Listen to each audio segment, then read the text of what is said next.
गांव में हिंदू और मुस्लिम परिवारों के बीच पुराना झगड़ा सालों से चल रहा था। छोटी सी बात पर वो झगड़ा एक सुबह खूनी संघर्ष में बदल गया। लाठियां, तलवारें, आग और चीखें हर तरफ गूंजने लगीं। उस लड़ाई में दोनों परिवार बर्बाद हो गए।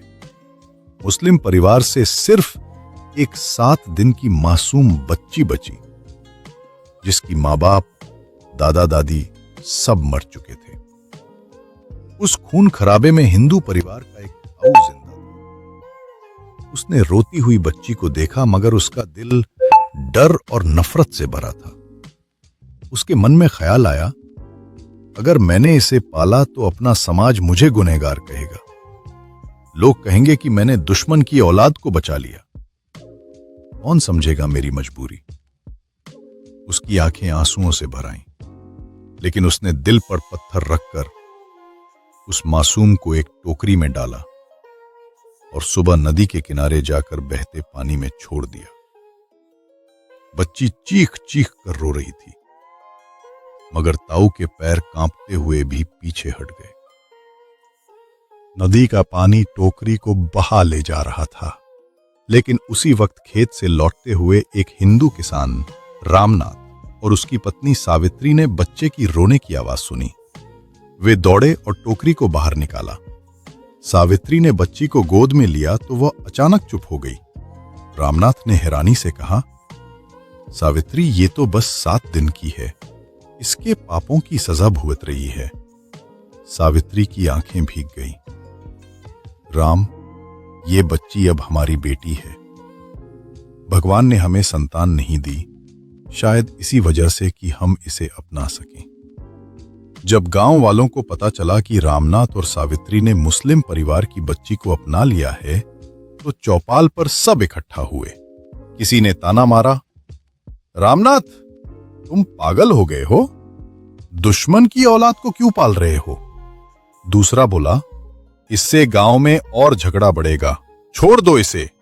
हम सबने अपनों को खोया है, तुम क्यों इसका बोझ उठा रहे हो? रामनाथ डट कर खड़ा हुआ और बोला, ये बच्ची किसी मजहब की नहीं है, ये ऊपर वाले की देन है। अगर इसे छोड़ दूं तो मेरी इंसानियत मर जाएगी। चाहे पूरा गांव मुझसे नाराज हो जाए, ये बच्ची अब मेरी बेटी है। सावित्री भीड़ के सामने बोली, मां बनने के लिए खून का रिश्ता नहीं चाहिए, सिर्फ दिल चाहिए। बच्ची का नाम रखा गया सुमन। लेकिन जैसे जैसे सुमन बड़ी हुई, गांव वाले उसे अपनाने से इनकार करते रहे। जब रामनाथ उसे स्कूल ले गया तो मास्टर और प्रधान ने कह दिया, ये मुस्लिम की औलाद है, इसे यहां जगह नहीं मिलेगी। गांव के बच्चे भी उसके साथ नहीं खेलते थे। जब भी सुमन दौड़कर उनके पास जाती, सब चिल्लाते, मत छू इसे, ये अलग है। सुमन रोती हुई पिता से पूछती, बाबा, क्या मैं सच में अलग हूं? रामनाथ उसे सीने से लगाकर कहता, नहीं बेटी, तू सबसे खास है, तू भगवान का तोहफा है। एक दिन सरपंच के बेटे ने रामनाथ को ताना मारते हुए कहा, इस मुसलमान की बेटी को पालकर तूने पूरा गांव गंदा कर दिया है। ये सुनकर रामनाथ का खून खौल गया। उसने चौपाल पर सबके सामने ऐलान किया, अगर मेरी बेटी को पढ़ने और जीने का हक इस गांव में नहीं है तो मैं ये गांव छोड़ दूंगा। लेकिन ध्यान रखना, जिस बेटी को तुमने ठुकराया है,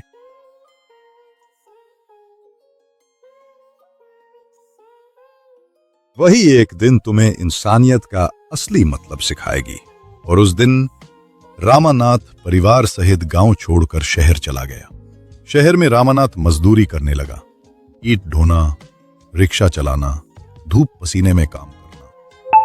सावित्री घरों में झाड़ू पोछा करती। उनकी मेहनत का हर पसीना सिर्फ एक ख्वाब के लिए था, सुमन की पढ़ाई। सुमन दिन रात पढ़ाई करती। पिता की थकी आंखें और मां के छाले देखती और दिल में ठान लेती, मुझे कुछ बनना है ताकि इनका सपना पूरा हो सके। सुमन ने पढ़ाई जारी रखी, कॉलेज में टॉपर बनी, फिर यूपीएससी की तैयारी की। सालों की मेहनत और संघर्ष के बाद उसने सबसे कठिन परीक्षा पास की, वो आईपीएस अधिकारी बन गई। उसकी वर्दी पहनते ही रामानाथ की आंखें भर आईं। उसने बेटी से कहा, बेटा, आज तूने मेरी मेहनत को रंग ला दिया। कुछ समय बाद सुमन अपनी चमकती हुई वर्दी में गांव लौटी। पूरा गांव चौपाल में इकट्ठा था।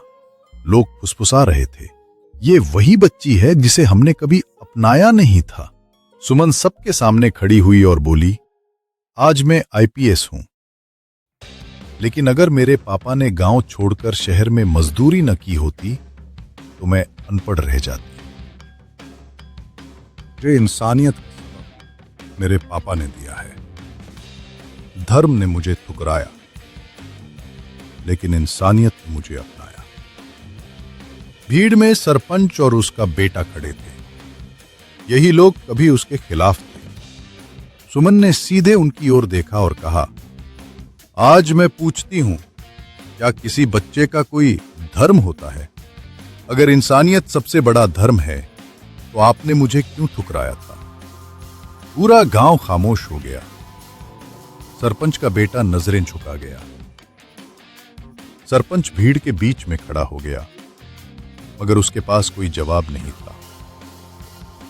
सुमन ने अपने पिता के कंधे पर हाथ रखा और कहा, गांव वालों, याद रखो, बेटी को पढ़ाना सबसे बड़ा पुण्य है और इंसानियत सबसे बड़ा धर्म।